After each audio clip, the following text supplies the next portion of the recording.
Hi, I'm Mark Allen from Project Profile. Welcome to the Project Profile podcast. This is a podcast where we share insights into the property marketing industry across Australia. And the way that we're doing that is we're interviewing industry leaders, whether they're property developers or property marketing specialists or other people in the industry. We want to talk to them and we're going to learn all of the unique challenges that it takes to bring a project to market in these market conditions. And we're going to share those valuable insights with you. So come along with us on this journey, whether you're listening to us on your way to work or watching us on YouTube. We've got a really great episode for you today, so let's get into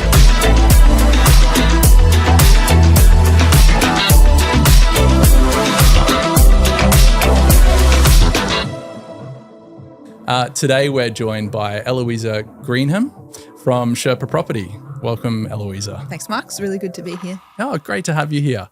So today we're going to have a quick chat about property marketing. You know, you have some great experience.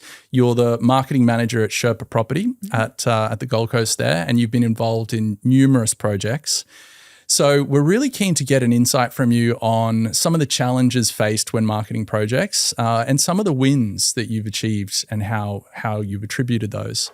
And looking back at your background there, you've got experience in quite a few real estate firms in the marketing role there. So what has been your experience in bringing what you've learned from there into the role that you have now? Yeah, so I actually started, my first job was in property management and learnt that I love property, hated property management. But that was really the start of my career working in the real estate space. I think from there, being in that very junior role, you learn very quickly time management, customer service, and you'd see the ugly side of things. And I think that was a great starting point, to be honest, even though it was short-lived. And that got me into my first role working for a project marketing company. What I learned from there is that every company works very differently. I think that's the main thing you can say. Having worked it for a number of different firms, I've worked in project marketing. I've worked for an investment company, worked for House and Land, and now we were doing luxury beachfront apartments. Now we're doing 1, 2, and 3 bedroom apartments. So a very diverse mix of experience, which has really grounded me now for working at Sherpa. I think you can look back on those experiences, and when you have to sell a block of dirt, you've got no house to sell, construction costs are going up, or there's COVID, you're on site, you know, all those things tie together to make you a better marketing person. I think all my experience tied together, I can't say there's anything that I would never do again because it all has taught me what I know today. Tell us a little bit more about Sherpa Property, because you've got this less is more thing that you adhere to there. Yeah, so we started in 2017 under the guidance of Christy Leet. He came down from Airlie Beach and he's very visionary and very innovative. So the best example I can give of our previous less is more is that we bought a site in Rainbow Bay, which was actually DA approved for 157 apartments. Christy flipped that on its head and delivered just 16 beautiful beach houses, just one street from the beach in Rainbow Bay. And then we bought this site in Palm Beach, which again was earmarked for dozens of units, and he looked at that and said, I want to do something different. And the first iteration of Sherpa was that less is more. So on that site in particular, we delivered 3 beach houses and just full floor apartments behind that, and the whole development ended up only being 20 apartments. So am I right to think that the less is more is talking about less construction or less building and more space, more quality, more... Correct. That was our original philosophy. Okay. So less is more has driven the business from 2017 until this time last year, where we looked at the marketplace and we could see every developer's doing beachfront luxury. Yeah. It was getting saturated. We were dealing with a lot higher end clients and trying to navigate huge customization, which is not a money maker for builders. And I guess all the time and effort that our team had to put in to deliver these really bespoke homes. And we looked at the marketplace and said, no one's delivering 1-bedroom units. No one's delivering much under 750. What can we do? So we've actually pivoted away from, I guess, less is more as our philosophy, and we've just launched a new brand under Sherpa called Flourish. And that whole concept is bringing to life apartments that the average day person can afford. So we've just launched one at the end of last year in Palm Beach, starting from under 600,000.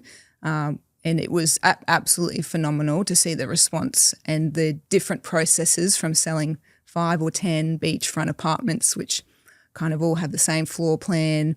Yeah. They've all got views. They're all spec to the max, and you're dealing with almost the identical buyer on every floor, to selling in Palm Beach. We started, our cheapest apartment sold for $585. We got penthouses up to 3.3. So you can imagine that buyer mix is huge now. We've got first home buyers, investors. We've got people in there with families. So for us, we've pivoted significantly away from less is more in terms of delivering buyers a full floor apartment to actually delivering what the market wants. Yeah, you're meeting the market where it is. Yeah, correct. And so how have you found that change in strategy from going from the luxury one apartment per floor into more of that boutique approach? Yeah, I think one of the big takeaways that I've learned through the last couple of years with Sherpa, and particularly with this newer product type, is to look at the apartments that are going to be the hardest to sell. As I said, when you're selling full floor, you're selling 5 apartments, they're all similar.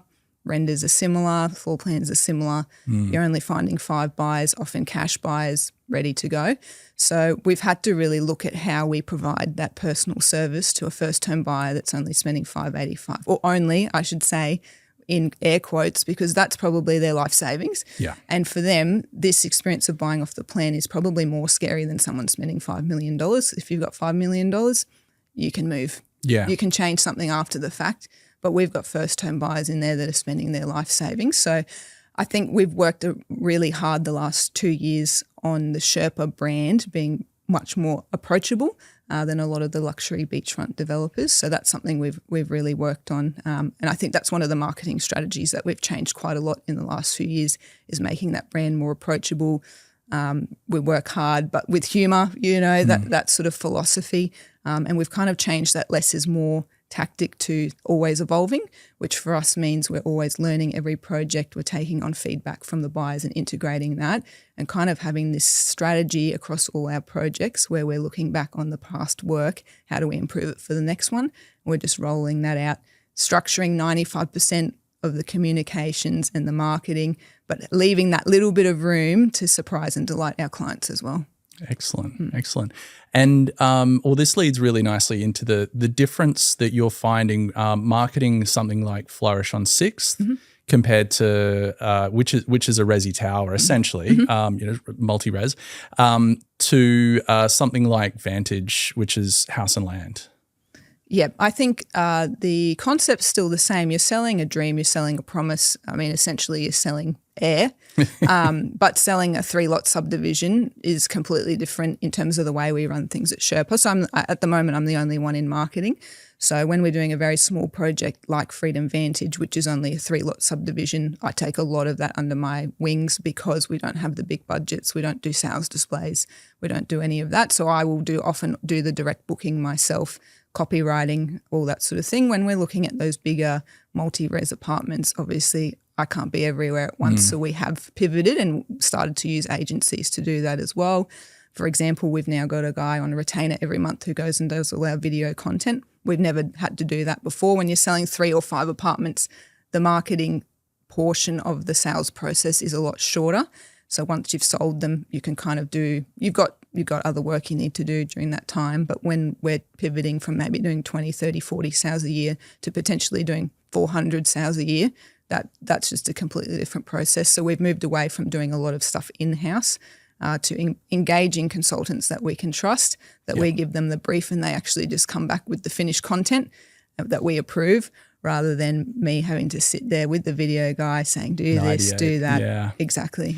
And so I think that's a really important and interesting point too, is that there are no 2 marketing sections of a property development office that are the same. So you have solo marketers like yourself that use contractors, you have whole teams that do a lot of it, you have external sales, you have internal sales.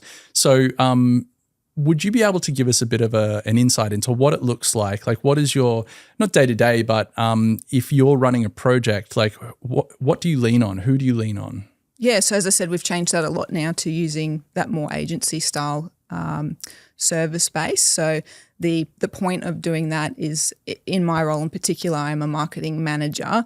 I'm not a marketing coordinator. So the point of my role in the business is to improve the costs and the efficiencies of my department, which at the moment is only me. But however, when we scale and we have people that come and fill in those more admin roles, they can go and use ChatGPT and do copywriting and do the running around, check the brochures, all that sort of thing. But we need someone that kind of looks, and we have this in each department, that looks at that whole process right from when a lead comes in or even before that. What are they seeing about Sherpa? How do we position ourselves? And for us, we've pivoted from just selling an apartment to now, with our new Flourish brand, having that full service post-sale as well. So our journey's gone from, potentially we could sell apartment blocks in a weekend if the market was right, before we had renders, before we had floor plans, beachfront, views sell themselves in a good market, which we have had for quite a while on the Gold Coast. But when you might be having someone inquire 6 months before a project even starts because they've seen your DA go in and they're desperate to get in the market. You're then nurturing them to get to a sale. You've then probably got, for us, it's 18 months to 2 years build time. And then the most stressful point of the whole process is moving in. So we're trying to think from day dot now, how do we make that, or could be 3-year experience with us, just as good as someone who's kind of bored in a weekend and happy to sit there and, not too concerned about that whole tail end of it. It's interesting. We recently published a blog post, and it was about why you should market before you get the DA. And we've never had more feedback and comments on a post before. It was really interesting. So there was a lot of marketers that were pulling their hair out and saying, "You're crazy, you don't do that." Actually, all of them were. There was no good ones. Come work for Sherpa then. That we sell everything beforehand. So well, I was going to ask you, yeah. So what are your thoughts on that? I think you've already said that you can and you do often sell before the marketing is even in market. So is that, so that's not weird or different or strange for your company to do that?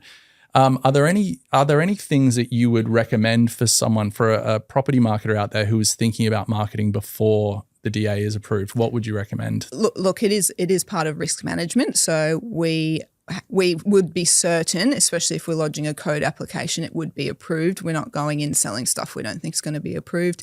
We've just bought a site in Brisbane, so that'll be a little bit of a different process again. So the way we do things at the moment, if we've got a code approval, we're happy to sell. We've got people already inquiring on our project, which we lodged yesterday. And as soon as contracts are ready, we'll start our Coming Soon campaign. But we have obviously a big database of family and friends. We'll do a number of sales off market before we even get there. We found a really good momentum with our first Flourish project, which we launched at the end of October last year, and we did about a 6-week Coming Soon campaign.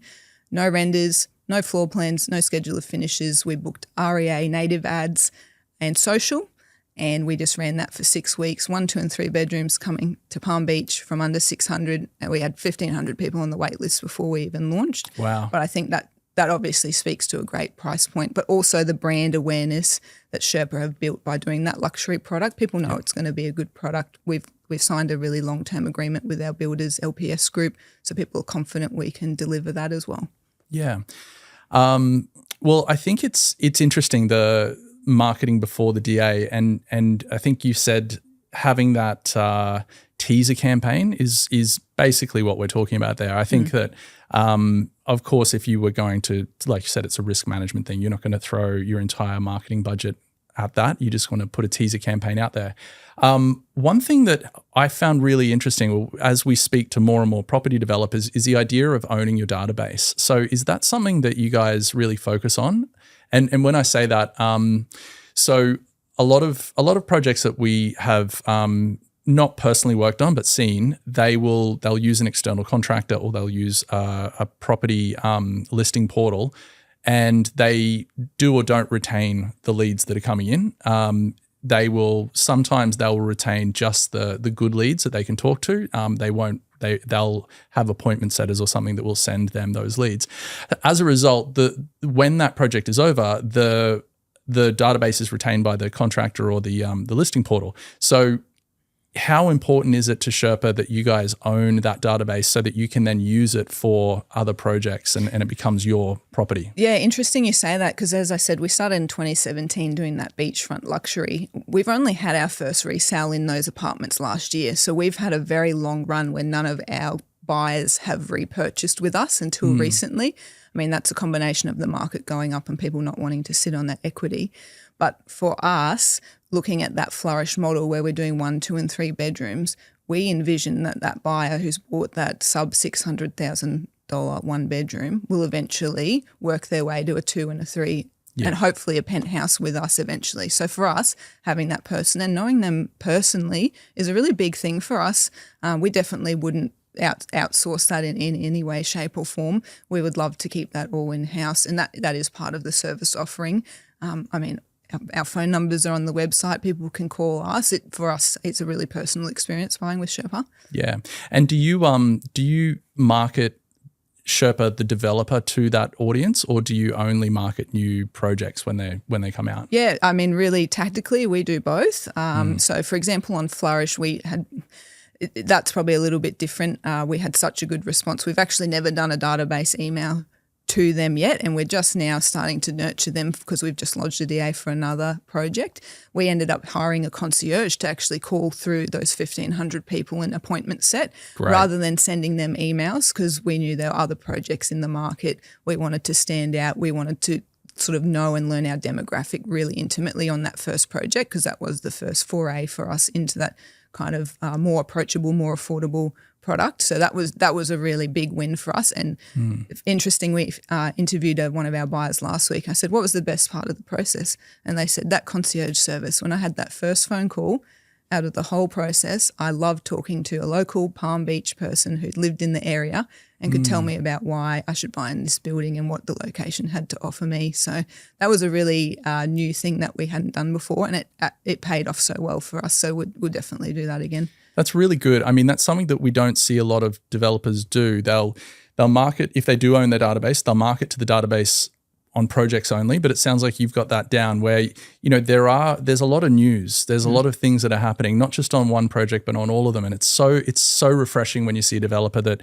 is sharing that with their database because you never know where your next sale will come from. It may be a buyer that's reading about another project and refers a friend. It's super powerful and the cost is email. Correct. So yeah, we do a quarterly newsletter where it's a lot of cross-pollination of projects, trying to pull people across.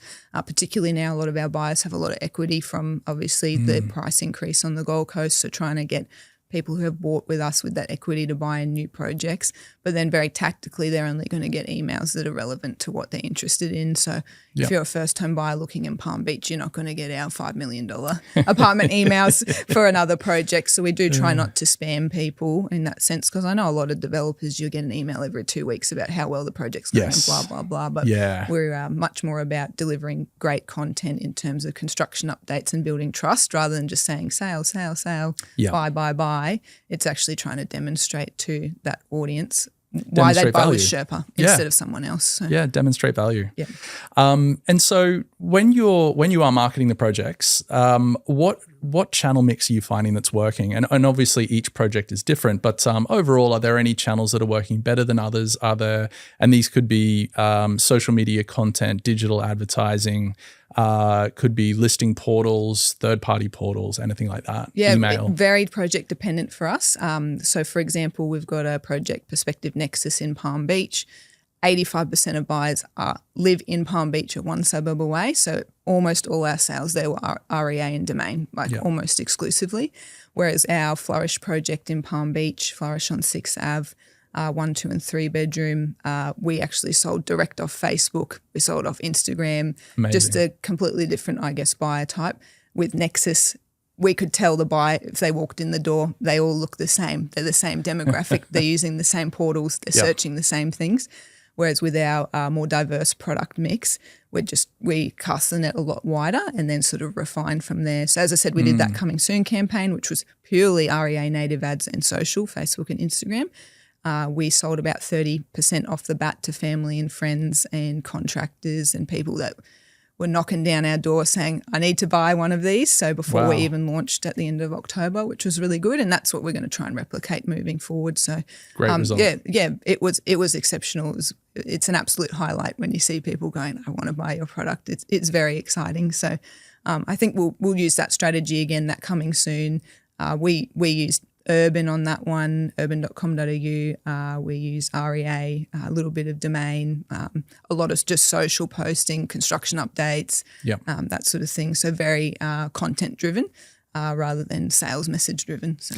And in the digital tools that you're using, are you using things like virtual tours or any sort of digital duplicates of projects to demonstrate that to buyers? We have on our project on Chevron Island, absolutely beautiful development with a marina. We ended up looking at that project and picking the apartment we thought would be the hardest to sell. It didn't have a marina. It was one of the internal units, still $4 million. So still beautiful. So we actually did a VR on that one, and then we did a VR on our $10 million apartment as well. We thought the buyer spending that much would like to see it kind of in the flesh. And ironically, we sold the unit we thought would be hardest to sell straight off the bat because they saw that VR and said, I just want that one. So very powerful, really powerful. Extremely. It was very, that project's very emotionally driven. It's people with boats downsizing. They want to see the finishes, very detail driven, generally had bought off the plan before. So very educated buyers. With our 1, 2 and 3 bedroom Flourish project, we haven't done any of that. We had such a good wait list that we ended up sort of selling before we had a chance to do that. On launch day, we had a handful of renders, floor plans, and we had a line at the door on day one, which was awesome. I mean, you can't ask for better than that. Fantastic. So, Fantastic. I guess it is very project dependent, and we're very fortunate at Sherpa. We do large lot subdivisions, small lot, beachfront, and now we're doing that Flourish, which will be our model moving forward just because of the response and the build costs and all that sort of thing. So I've been very fortunate to be at Sherpa a few years and been able to market all these different types of projects, and now we're kind of honing in on what we're really good at, which is that sort of multi-res product. And are you finding that using things like VR tours and whatnot, is that something that has gained in popularity for you since COVID, where we were kind of forced to adopt those technologies? Look, I'm probably not the best person to ask about that because during COVID I was selling house and land in Brisbane. So we were selling blocks of dirt and people were buying them because they couldn't buy them anywhere else. So was it all standard sales practice, or were you using just very standard? Right. So people would turn up and say, "I'll buy that one with a mask on." Yeah, wow. Yeah, essentially. So there you go. Yeah, that was a very interesting time for me because our boss put us on site, so we were essential workers, which was really fun. I was, getting concrete deliveries. Yeah. I learned so much about development. Yeah. And that's one thing I would say if anyone's in marketing, just tag team with someone in a different department, get on site, go and find out how the process works, put yourself in the buyer's shoes. It's absolutely invaluable. And at the time in the peak of summer and you're sweating it out and there's a concrete truck coming and something's going wrong, it's not the funnest, but you look back and go, wow, I wouldn't know that process unless I did that day to day. So you get to see how the sausage is made. One of my early jobs was sitting in a sales office on site in a display village and selling, house and land packages. So I completely agree with you. It's so interesting to go through the whole process there. Recently, I know you were there. We caught up at the Urban Developers Property Developer Masterclass, and that was another really good example of like learning the full stack of the process. Did you get a lot out of that day? Yeah, I'm very fortunate. Christy Leet, our founder, and he calls himself our lead Sherpa. He is so into lifelong learning. He will really encourage us to go and expand our knowledge further apart than just our department. So we're a small team. There's only just over 10 of us. So I get to look at floor plans. I sat with the architect this morning. We get to do all aspects of the business right from acquisitions all the way through. Not that that's my job to deliver on, but I feel like I have a really good understanding of that process, and going to things like that urban developer event, it just gives you a broader aspect or a broader vision of how other developers do it. As you said, we sell before DA if we're confident. A lot of developers don't sell till they're nearly complete or completed. So that's just the way we work from a risk profile. Yeah. But I think the market changes so quickly sometimes, it's really good to broaden your horizons and understand. Absolutely. Yeah, for sure.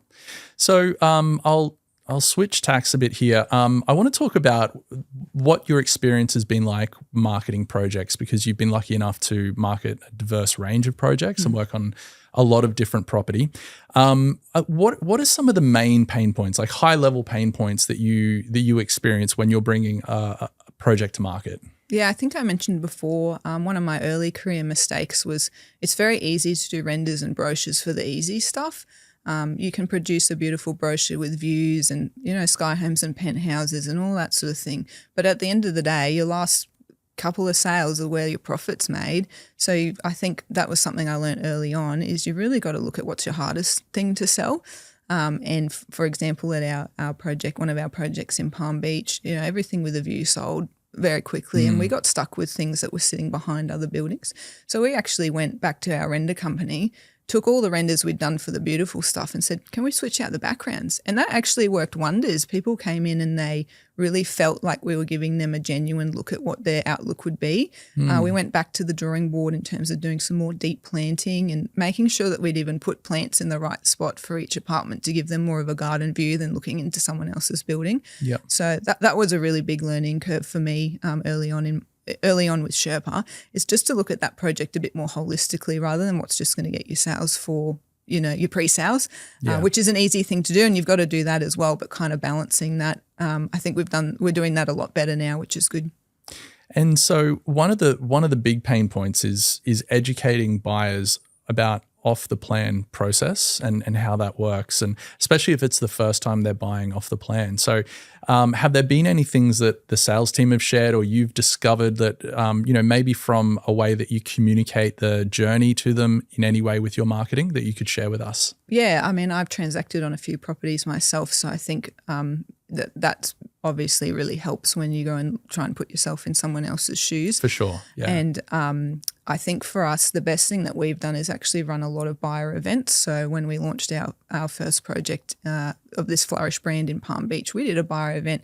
We had the solicitor there, we had a town planner there, and they actually talk through that process for everyone. Because particularly those first home buyers or people that are only, have only done it once or twice, it can be very daunting. And as probably everyone knows, off the plan contracts, our last contract was over 900 pages. You look at that compared to a house contract, it does get intense and people don't understand, and even solicitors can then miss things. So we often will go and get a contract summary from an independent solicitor. We're trying to just bring all these tools in for people to help educate themselves. But one of the things we are doing is making sure we standardise those contracts across all our buildings. So we can say in a few years, look, 500 people have signed this contract.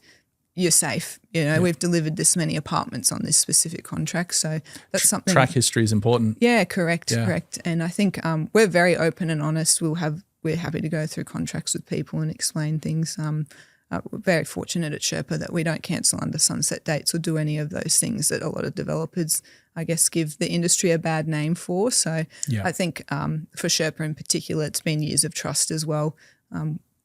In that sense. So, for us with that Flourish project, that event was one of the best selling tools we had because they all got to meet each other. We had industry experts there to talk people through the process and what happens. And then the builder got up and said, look, this is the timelines. We can't build it in a year. This is how long all these things take, and really give people a really good understanding of what to expect over the next few years. Well, I mean, I think that that's one of the most important things is managing buyer expectation when you have all of those pain points, such as like deadlines pushing out, DAs needing to be changed, and all of the different things that you come up against. So, it can be a balancing act for those expectations. So one thing that I wanted to pick your brain about, and this is something that when I talk to especially property marketing specialists, is the balancing act that you have to play between connecting marketing with sales and connecting sales with marketing, and making sure that they play in a really harmonious yin and yang way. Because if they're off kilter, or one side isn't delivering what the other needs to, it can really unbalance a project. So do you have any tips or insights into how you can make that harmonious? Yeah, look, I mean, obviously it depends on the size of the company. We're fortunate. When I started at Sherpa, it was just myself and one sales guy. So we would literally just connect every day, say, what appointments have you had? What was the feedback? What ads did they come off?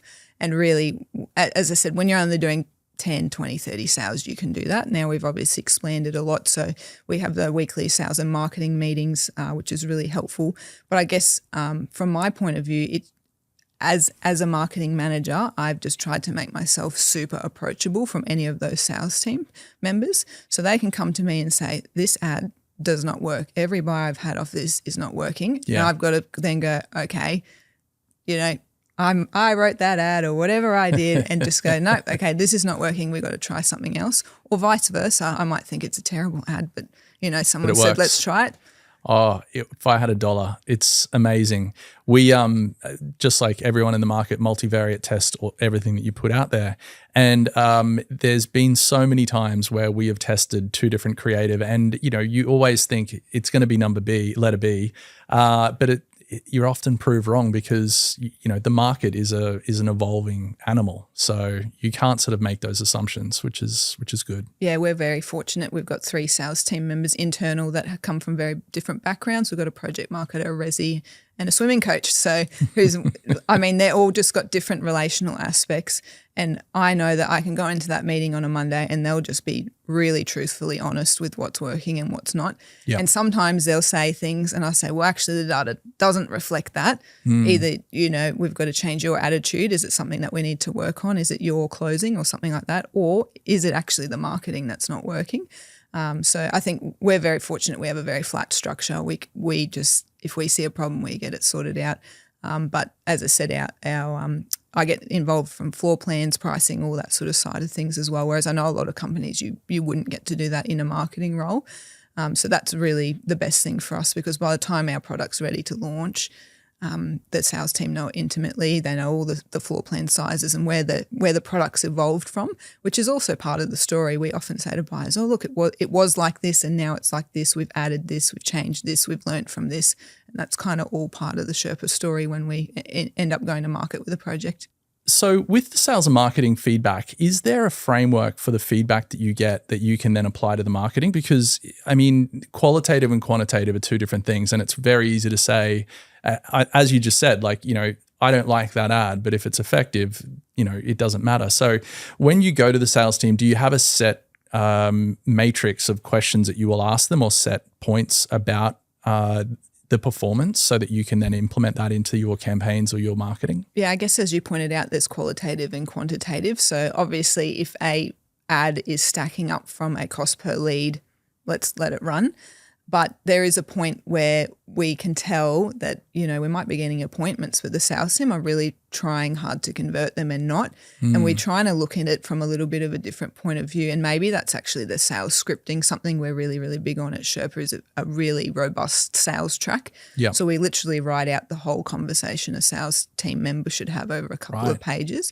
And that is actually one of the longest parts of our sales and marketing campaign process is sitting down and getting those headlines right and nutting out our unique selling points compared to other projects. So we know that an ad with a nice view will bring leads in, but what's actually going to convert it is in that sales appointment. So we spend a lot of time just making sure that scripting is right for the team. Yep. So I guess in that sense, it's not quantitative, that is more qualitative, but we test different voicemails or different SMSs and those sort of things and just see if we get any movement. And then also we look at the buyers. Once we've actually got a signed contract, let's go back and look at their journey. Did they see us on a sign? Which sales team member did they speak to? Yeah. And then when we put out construction updates and things like that, you can almost see the different sales strategies coming out in the way that they respond then to as we go forward through the next few years. So I guess it's also responding to that, making sure that the buyers are still having that same experience if they go in and off one ad and see one sales team member or see something else. But eventually they're all coming into the kind of big washing machine of Sherpa and having that same experience coming out the other end, and they've all kind of got the same information, which is really hard to do sometimes. So yeah, this sounds like that you've got that process locked down. That sounds really good. We have a sort of a set structure where we will, again, every project is different. But once you understand the cadence of the leads that are coming in and everything that flows out of that, you can kind of start to set benchmarks. So what we've found is we'll set, say, a KPI on the amount of leads, and then we know based on historical data, because the campaigns have been running long enough, that X amount of leads should equal Y amount of inspections, should equal, I don't know what the next letter is after X and Y, Z amount of EOIs, and so you then create this framework of saying like, okay, we're delivering 100 leads. We know that you should have had this many inspections, but you've had this many. So what are we doing right? Or you should have had this many, but you've had this many. What are we doing wrong? And then we can sort of flow backwards from there, which is really, really useful. Another thing is personas. So being able to, there's a campaign at the moment that the persona we're at the very end of the sales cycle, and the personas shift to downsizers, greatly shifted to downsizers. And that's not something we would have predicted, but it's the location, it's the mix, it's everything to do with the project. And so as a result, we've gone and created specific downsizer campaigns, and we're having fantastic results from that. So, that feedback from the sales team we find is absolutely invaluable, because every marketing contractor and agency is going to come to you and say, we can get you leads for $50 or $10 or whatever, that doesn't mean anything if none of them convert. So having that framework to work backwards from, in our experience, has been invaluable. It's been really, really useful. Yeah, perfect example of that for us is we ran a project profile on REA for a long time on one of our projects, and we could just see it was tailing off. Yeah. We hadn't made a sale in a month. So we actually went, obviously this is not working. If we're not making sales, it's not working, even though everyone was telling us project profiles. And not to downgrade that. Not us project profile. No, sorry, on realestate.com.au. And it was working really well for one of our other projects. So It was obviously not working for that particular target market. So we actually took them down and just put Premier listings. Yeah. Perfect. We sold 5 in a couple of weeks. Amazing. So it was just obviously just tweaking that. I think not being afraid to change something. What's the harm in cancelling something? Yeah. Try something different. If Absolutely. what you're doing is not working, you got to just pull the trigger and do something different. Yeah, absolutely. We see that all the time. So, multivariate testing, like I was saying before, that applies to channels and everything for us. So, absolutely on the same path there. So tell me about talking about the marketing and the channels, like the importance on having drone photography. Actually, we've spoken about renders and drones, haven't we? We have. A little bit. Yeah. In the future, which we're living in now, we're seeing the rise of things like AI and chatbots or ChatGPT and a lot of automation. Are there any things that you're excited about or you're curious about how they'll be applied to project marketing and property marketing in the future? Yeah, 100%. We want someone to be able to buy a property like they can buy a Tesla online. Yeah. Like there's absolutely no reason why that can't be done. So for us, and again, my role is much more strategic than in the day-to-day, so it depends on what you're doing in what company. But my goal is to how do we make that process as frictionless as possible, and AI is going to make that 100% possible. I mean, we don't do any copywriting ourselves now. Myself and our founder did a really fantastic course from a company out of Melbourne called Inventium. It's a really good basis for training AI models on doing your brand voice, tone of voice, all those sort of things. So we've got a really robust prompt now for all our conversations on any sort of Gen AI products. And that pretty much every day it's getting better, and it can write almost whole brochures for us now. So that's taken a really big chunk of my day-to-day work away. And that has allowed me now to do a lot more of the strategy side of things. So we've just recently changed CRMs because we can see the growth that's happening in Sherpa and what we need to do in the future, which was a big step for the company. But just kind of looking at those things that are going to make that sales process quicker and more efficient, because the less efficiency. Correct. And people don't want to come in and just chat about the weather and do these things. Buyers are coming in very educated, as you know. Why not why not just click on a button and buy an apartment? Like, obviously there's legalities around that and things that we've got to figure out how that's going to work. Yeah. But I don't see why it couldn't be done. We had buyers at our Flourish project who didn't consult a solicitor and just signed contracts, which is unusual. Yeah. But we had a handful of people do that. So we think, how can we make that more accessible for the average person? Yeah, there's a few online solutions that will allow you to do the conveyancing online too, and you can even upload the contract, and it will use machine learning to read it and then pull out the relevant information and populate the rest of the contracts that you need. It's really amazing. So yeah, it's interesting what you can do out there. I feel like with ChatGPT or AI, let's just call it AI. I feel like with AI, it's kind of like looking back at accountants and bookkeepers when spreadsheets were released, and it was viewed as this tool that you could use. It helped your efficiency, but it was kind of viewed as a bit of cheating. And there's a story I remember where there was an accountant, a CPA back in the day when spreadsheets were released, because that's how old I am. And he was saying a task that would have taken him a week, he would get the brief from the client, he would put it into the spreadsheet, and it would calculate all of the things that he needed, and he'd be done in less than a day. And then he would put it over there, and he'd wait until the end of the week, and then he'd contact the client and say, okay, now we're done, because he had to justify his cost. And I feel like it should be viewed more as an efficiency tool, a helping tool. And I think we're almost over this bump where people see it as a bit of a way to cheat or shortcut. So yeah, anything that I can do that takes me away from daily doing and actually being able to work on the business rather than in the business is what I'm trying to do. So anyone can write an REA ad, GPT can do it now, but not everyone can create a really good customer experience. So for me, it's better to spend my time sitting down, analysing and looking at the experience that our customers have had that will make them repeat buyers. So an ad on REA is not going to do that. So that's where any tools that I can use to make my job more efficient and that I don't have to be in the day-to-day, and I could go and sit at a park or at the beach and just think through strategically, what have we done this week that's improving that customer service, and trying to just do something every day to make that better for our clients is my role in the business. There's other people in the business and their job is to do admin, or their job is to do contracts, or whatever the case may be, which maybe they can't use those tools yet in some of those cases. Soon though. Correct, 100%. Yeah. But I think any tool, especially AI, that takes away those day-to-day things that really aren't adding value to a client, go for it. I think that's the best thing ever. Yeah. And I can sit down and think really strategically about how I make this process more efficient, give our buyers more knowledge, make, what sort of gifts are they going to like at settlement, all those sorts of things that are a lot more personal. It's so much better for our clients than me spending 6 hours writing copy for realestate.com.au. It's just absolutely, there's no point. And let's face it, writing descriptions and ad copy for listings is an art form. You have to be very good without using ChatGPT. Correct. It is an absolute art form, and there's people that are really good at it, and there's people that aren't. Yep.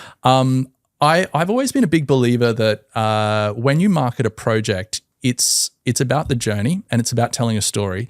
But just as important as those other two is it's about how you can deliver the right information at the right time to that buyer, because sometimes you may have a buyer who's looking at 2 residential towers to purchase, and they might put an inquiry in for both, and they might get an automated response maybe from both, one saying thank you, we'll be in contact, and one saying thank you, we'll be in contact, here's the floor plans, here's the all the information that you would possibly need.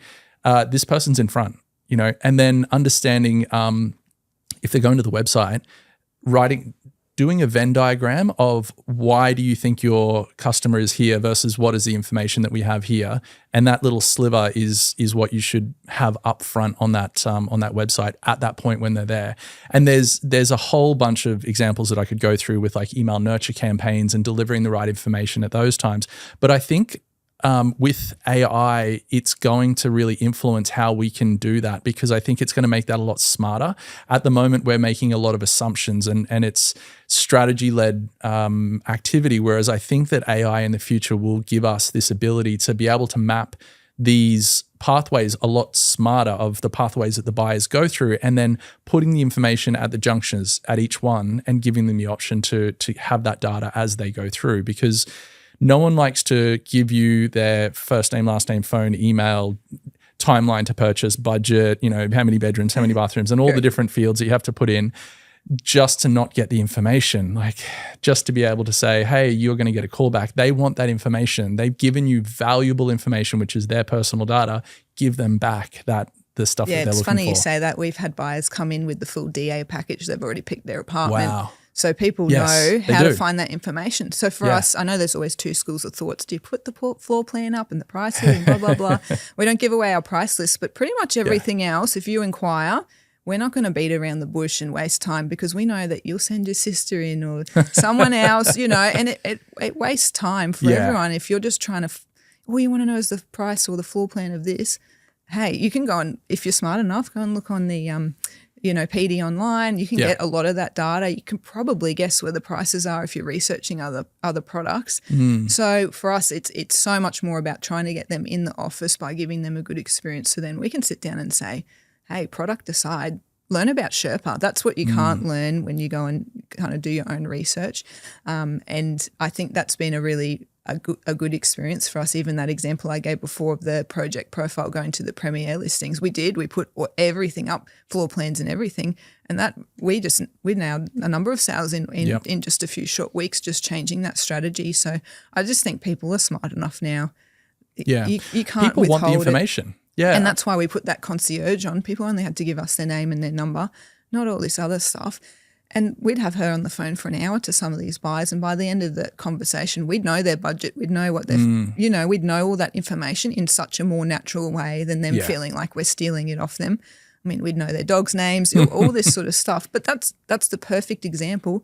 We've then had one of those buyers buy in the project, and we send all our customers a gift when they sign the contract. So we sent their dog one too, because we knew from that very initial experience. And you know what? They loved the dog one, which was half the price of the human hamper more, and they will rave about that more than what they do with their bottle of champagne. Yes. Yeah, it's the little things. It is the little things. But humans these days are so used to having access to information that when you don't give it to them, you're actually doing a disservice to yourself. And I think this is a really good conversation for marketers out there that are listening to this, because I'm sure that there's marketers out there that have had this conversation with their sales team and said, no, we don't want to put it up there, or yes, we do want to put it up there, and that back and forward about it. And I think, I keep saying test everything, but also just testing that stuff and seeing, let's put it up on the website for the second half, or for the first half, or for 1 month, and see, does the quality of inquiry increase dramatically? If it doesn't, change it, test something else. Yeah, we're very fortunate because we've moved to this new Flourish model, which is very community-based, building a great sort of demographic of people in the building, and we'll be rolling that out for every new site we buy. So we've got this brilliant opportunity to now refine that process for every project. Whereas before, when we had ourselves spread a little bit thin over all those different project types like land subdivisions and things like that, it's just such a different buyer and such a different process that we're kind of almost starting from scratch every time, because we're in a different suburb, we're dealing with different buyers, different demographics. Whereas now, after our first launch, we know that buyer profile really well. Yeah, let's do the same thing and just tweak a few things. Did it work better? Did it not? So we've got that it's a really nice luxury for us moving forward, that we're going to have a really robust, I guess, pretty much Gantt chart of where we start and where we finish, and roll that out, but still leave those opportunities to bring in those personal experiences like the dog, Morty, with his dog Hamper along the way. So we've kind of got this beautiful structure and communication strategy, but how can we then make that personalized for each person? Yeah, excellent. You mentioned that you changed CRMs recently. Would you be open to telling us which CRM you went from and which one you went to? Yeah, so we originally started with Active Campaigns. Yep. But it doesn't have the ability to do all that kind of personal note taking, for want of a better word. So we've moved to Salesforce now and had that that built out. Is it the property? What's the Salesforce CRM for property base? No, it's just the standards. Okay. Just whatever the standard Salesforce is called, Sales Cloud or whatever. Which is ultimately it's so configurable. Correct. Yeah, correct. And I was pleasantly surprised at how easy I can go in now and add my own fields and edit stuff. So I'm not constantly going back to the developer to sort of sort all that stuff out for me. But we've really integrated all of our checklists, all of our buyer journeys, everything's in Salesforce now. Whereas with active campaigns, we kind of had sales team had their own spreadsheets because they couldn't get the data in there properly. I really liked active campaigns, had great customer service, but it was very email marketing based and didn't really have that. We're going to do property management and all that sort of thing. It wasn't going to service us in 5 years. So we looked at kind of in-betweener things and there would have been solutions that worked. But ultimately knowing how much the business is going to scale, we kind of just bit the bullet, went to the bigger one. And so by the time we finish our first Flourish project in 2 years, our team's going to be really comfortable with the system, which I think is really important. And it's very, very configurable. Have you spent the time to go through and build out all the automations, or do you have those separate? We're just starting that now. It's a big job. Yeah, we had pretty basic stuff in active campaigns, to be honest, and that's not my background or my expertise. So that's something I'm learning along the way. So obviously Salesforce is that on steroids, but I think something that I've kind of learned as I've been doing it is just to keep your automations fairly simple. If something breaks, you're not trying to go through a 30-step process to see what's not working. So that's the approach we'll take, is just keeping them quite simple, quite short, just lots of like triggers and notifications for the team. Yeah. But yeah, ultimately we do want to build that out a lot further, but that's something I need to learn a lot more about and kind of, as I said, take that time to work on the business, which is more that strategy side of thing, rather than just being in the day-to-day. In the day-to-day. Correct. Yeah. Thanks very much for coming today. I've really appreciated you coming in and learning about Sherpa and the projects and your approach to marketing the projects. I'm sure that we'll have some questions, so people can comment or contact us with those questions and we can pass them on to you. Yeah, absolutely. Happy to help. I think one of the best things I've ever done is got a mentor, and I would highly recommend that for anyone, whether you've just graduated or you've been in the market 5 years, 6 years, 7 years. There's always someone a step ahead of you, so happy to answer any questions, and I think that's the best way to learn. Fantastic. Okay, thank you very much. Thanks, Mark.